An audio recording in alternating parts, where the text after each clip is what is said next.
Good evening, everybody. It's nice to be here with everyone.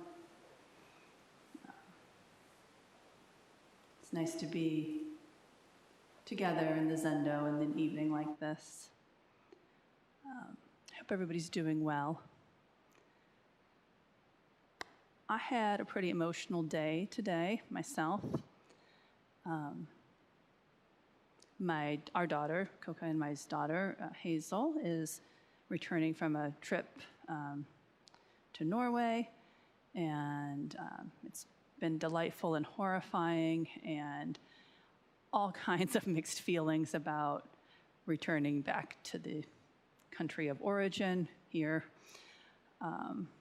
Lot of processing together on what that means, what that's like, and then she's a young adult, right? And so if you parent a young adult, you're kind of still part of it, and there's a lot of, God, it's kind of hard to be a young adult right now, isn't it?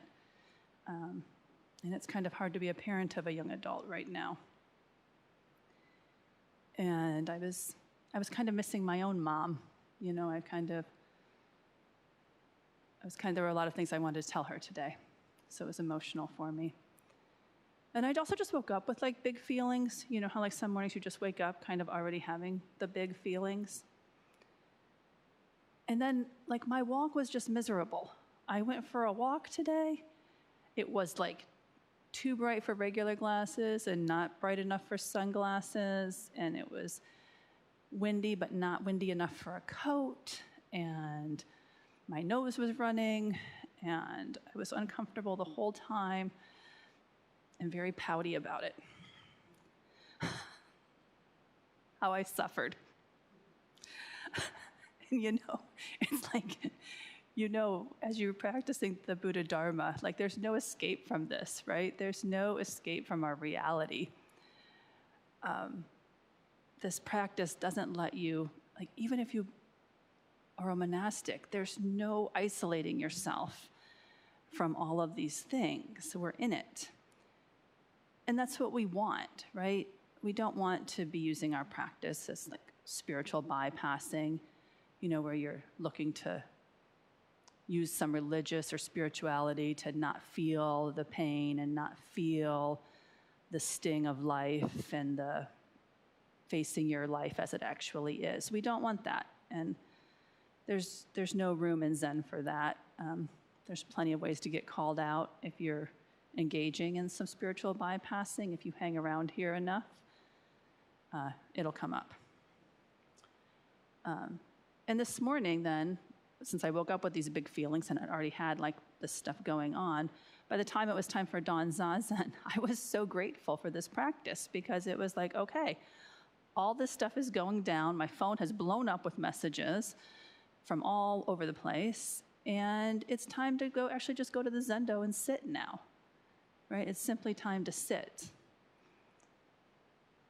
And when we do that, when we sit down and we close our mouth and take custody of our minds, and we keep our bodies still, we have our body, speech, and mind under, in this container of the zazen, we're just a lot less likely to take those big feelings and fall into some negative karma with them, right? We're not avoiding it. We're not blissing out. We're not zoning out.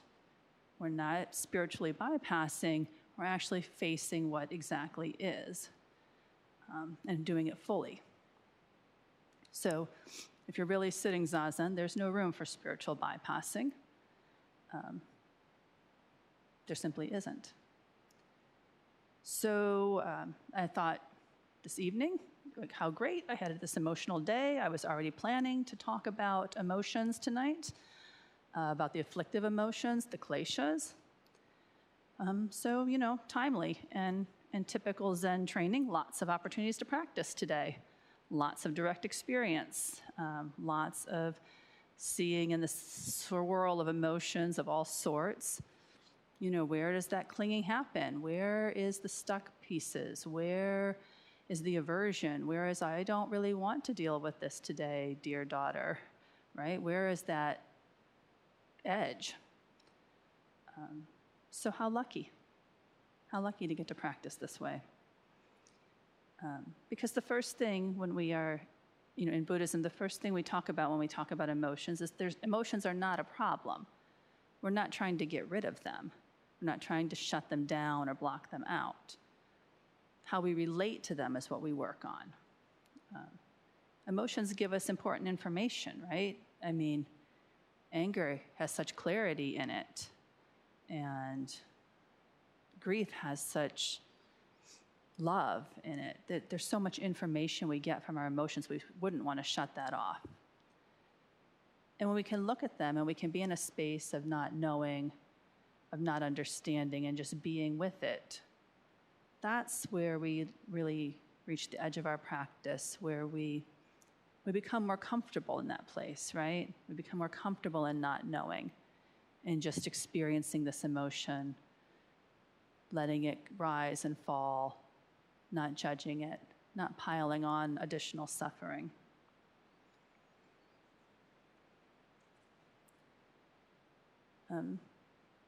Because this suffering, this happens, right, when we are identifying as a fixed, separate self, when we identify as the actual emotion itself.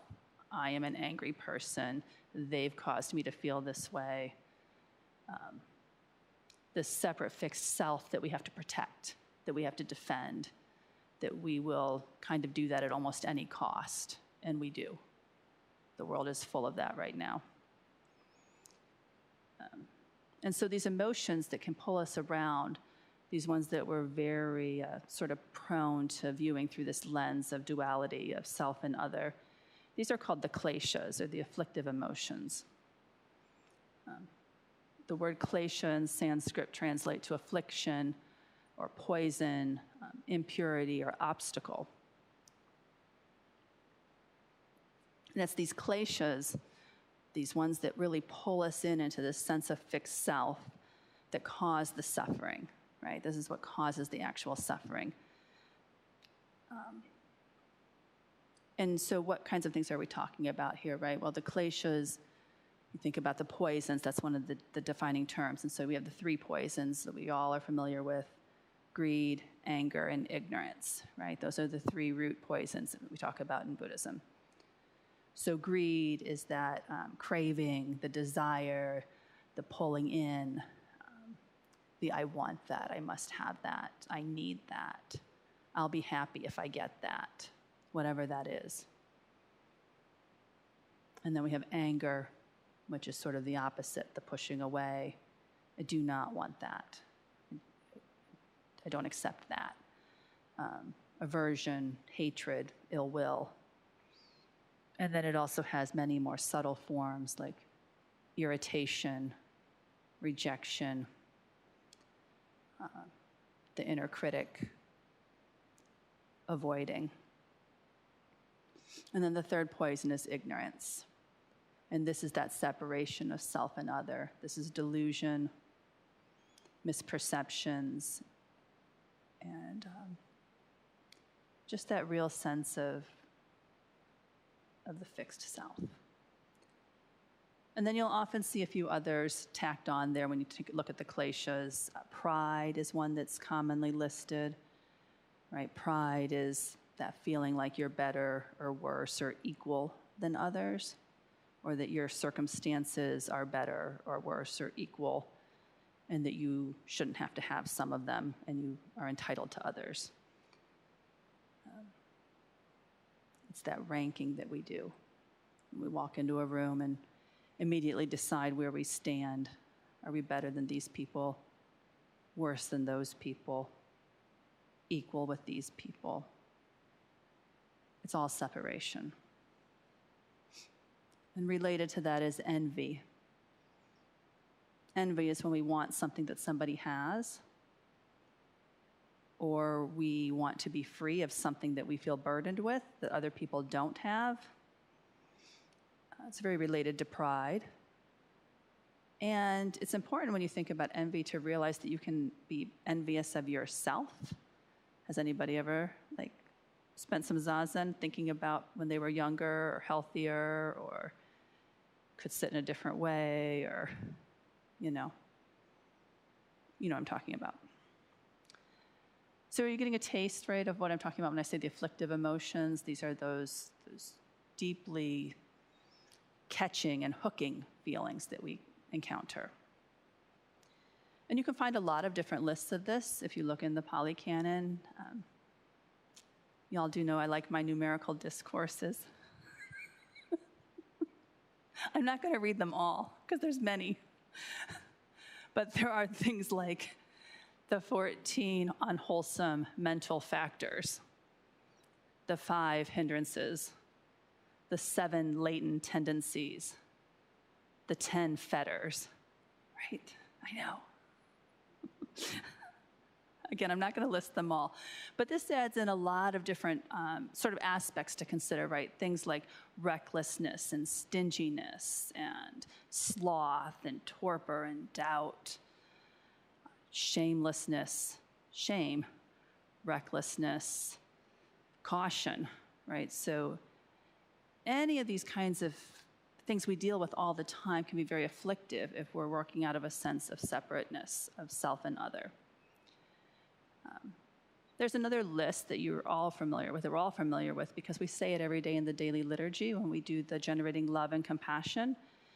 The last verse of that, when we say, may all sentient beings have the joy that has never known suffering. May they have the joy that has never known suffering.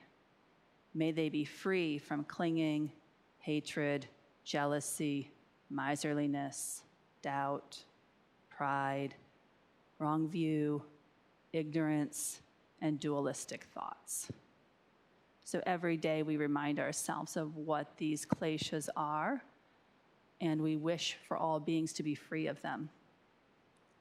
We wish for all to know the joy that has never known suffering. But basically, whatever list you look at, whether it has 14, 10, 7, 3, or 5 kleshas listed, or 9, like our daily liturgy, there's really the same 3 roots, and that's the greed, anger, and ignorance, right? And the root of these is ignorance.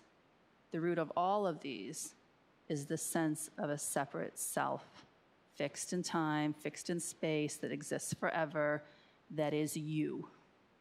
And that is the suffering.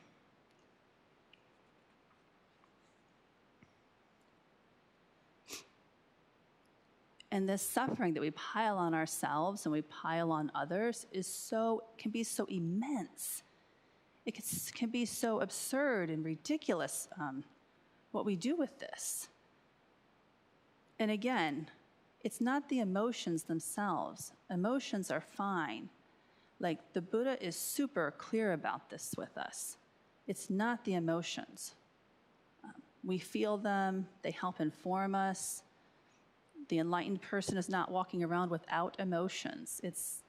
That's not the problem. We're not trying to stuff those down or reject them. You know, there's a lovely analogy, I think, that is just, it's been really helpful for me, actually, over the years, that the Buddha presents to us about the 2 arrows. Is everybody familiar with the 2 arrows, right? So the first arrow is the painful thing. It's the death or the illness, the injury, the insult. It's the painful thing, and it's not optional, right? The first arrow is going to happen. We also say that in our daily liturgy every day when we do the 5 remembrances, right? We talk about we're of the nature to grow old, to become sick, to die, to be separated, and to live in our karma. Those things are not optional. There is no way to avoid being struck by the first arrow. It's the second arrow that's optional. The second arrow is the one that we strike ourselves with when we resist our reality, when we resist the first arrow, when we cling, when we push away. The second arrow is the fear, it's the resistance, the shame, the blame. Really, the second arrow is the story we tell ourselves about the first arrow. And we do this all the time.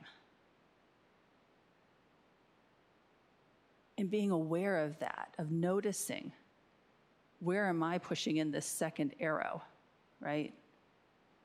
To myself and to everybody around me. That's where we have the freedom. That's where we can actually act, and that's where we can make change. And the second arrow is that klesha, right? That is the klesha. And you know what happens when we do that? When you see yourself doing that, what realm do you get swept off to at that point, right? We're in the human realm. We're all been born in the beautiful human realm where we get to work with these things. This is the emotional realm. But when these things take hold, what realm do we find ourselves pulled into?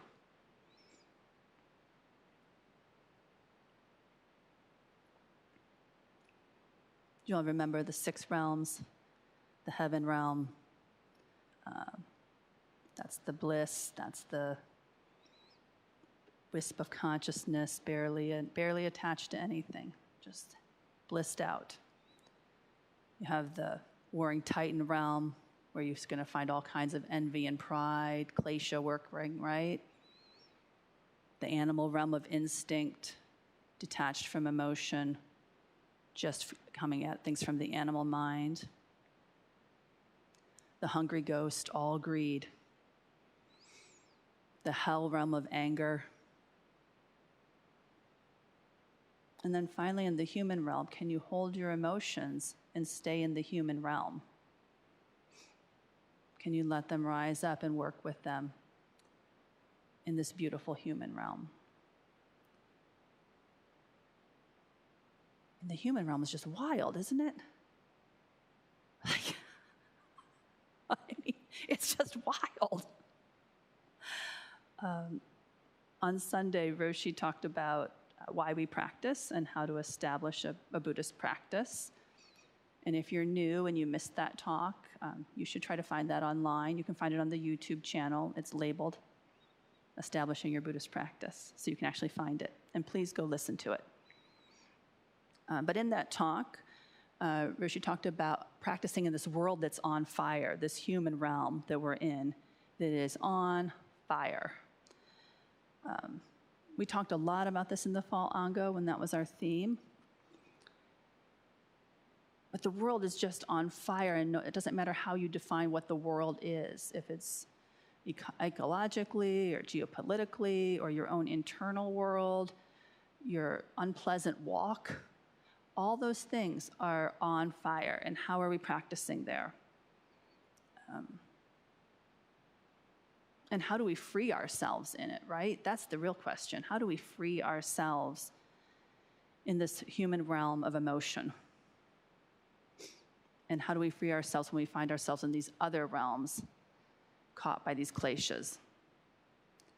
So luckily, our tradition has like a lot of real tools that help, right? We talked last week about you can't do it by yourself and no one can do it for you. Is that it? You can't do this by yourself and no one can do it for you. Did I say it right? Yeah, okay. Sometimes I get it mixed up, you know? Do you do that too? You get it backwards? But the first thing, right, is the most fundamental thing we have. And this was one of the things that Roshi talked about on Sunday was practicing zazen, right? We sit down, we practice this non-clinging.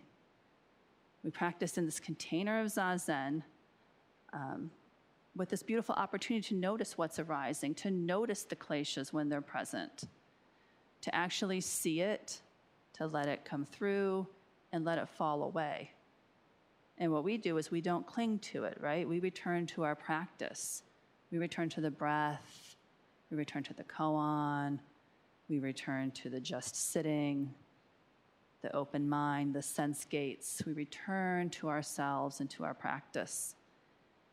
And every time we do that, we're kind of not pushing that second arrow in, and we're letting that second arrow just dissolve. And we should do that every day, because every day these things happen and arise, and they just come with so much karmic habit energy sometimes, you know, like it's just happening before you even realized it. And then you sit down and you take that first breath and you're like, oh, okay, right? And you can come back to yourself. And then, as we do this, we get better at noticing when these afflictive emotions are really arising and when they're present. And we practice in a way that we can actually catch them as they're first starting to arise, right? And Thich Nhat Hanh has wonderful teachings about this, about when you first sense that arising, just stop and breathe fully and be in this moment. Give it your full attention. Don't react from that place, right? Feel your body, feel your breath, feel the greed, feel the anger, feel the ignorance, the pride, the envy, whatever it is. Feel it in your body and let it go. We see it, acknowledge it, and let it go. And that's the third thing. We have to let these emotions go, right? These settle in our body. They settle in our organs.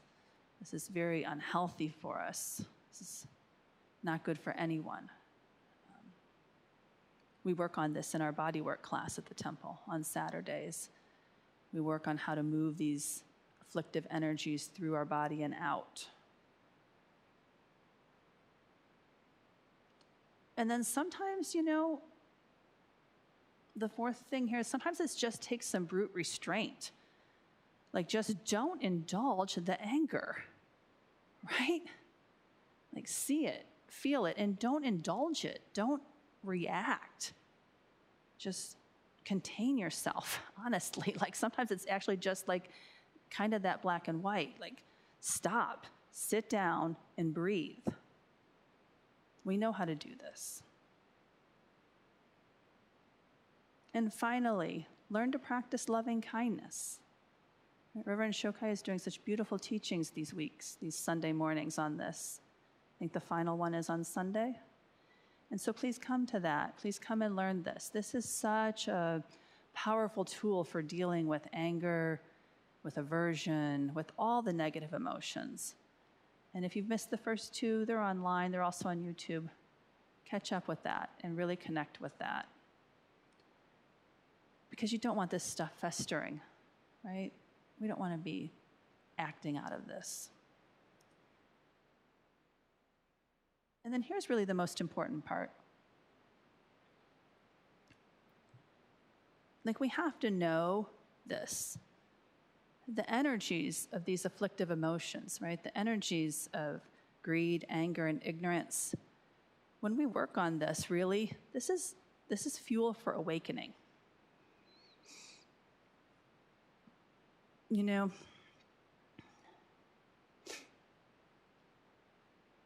There's this 8th precept of using all the ingredients of your life. 8th Bodhisattvic precept. Using all the ingredients of my life, including the kleshas. I vow to take up the way of not sparing the Dharma assets. And when we do that, when we take that vow seriously and we practice that, you find that greed, when it's freed from clinging, it actually becomes compassion, right? I want awakening for all beings. And anger, freed from hatred, this is wisdom. Seeing clearly reality as it is. And ignorance, freed by insight, this is awakening for the sake of all beings. So the transformation of these afflictive emotions into awakening and compassion and wisdom, this is healing the world. This is the whole world as medicine. This is perfect love.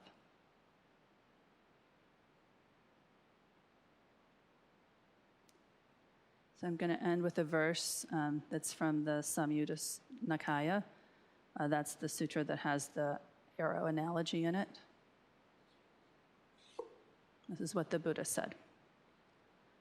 A wise and learned person feels the pleasant and the painful, but does not attach.